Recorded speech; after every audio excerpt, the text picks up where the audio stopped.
since the World War II, it has been socially unacceptable to criticize Jews as a group.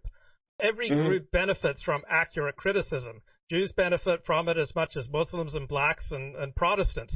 But it is socially, politically unacceptable to make any critical observation about Jews as a group in the Western world since the Holocaust. This distorts the playing field. So you have open season on white Christians, and then you have all these protected groups. People don't react to a rigged game with moderation.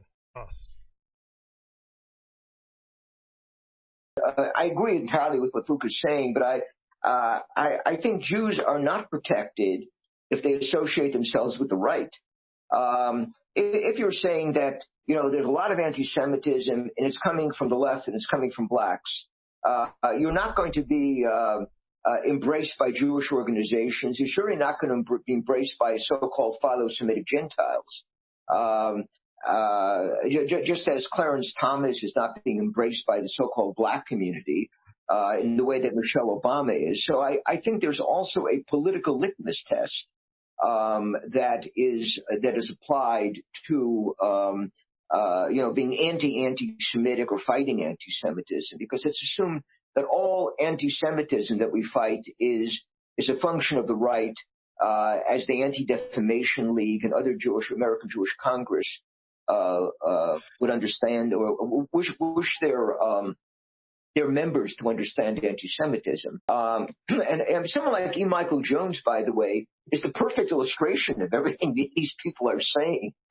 He really is a right-wing Catholic anti-Semite, with these almost sort of medieval prejudices. He's always in quest of confirmation of his views about the eternal Jewish enemy.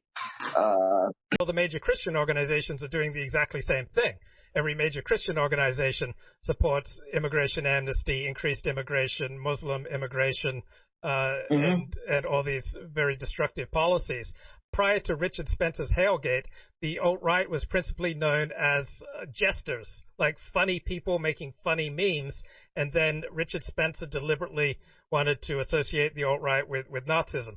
But if they'd been able to keep their criticisms of Jews in proportion, been able to keep it in reality, and been able to keep it light and funny, then people would be increasingly turning to the alt-right, because people want the freedom to discuss the reality of the world that they see around them, and there's even less freedom to do that now than there was 3 years ago. Pass. True Believer by Eric Hoffer. That's in reference to people picking up differing belief systems because they're deeply empty inside, and it's a personality type that does this, and it doesn't really matter if there's consistency. It's just about believing in something bigger than yourself, because you cannot guide yourself on a fundamental level. You are a born follower as opposed to leader, essentially.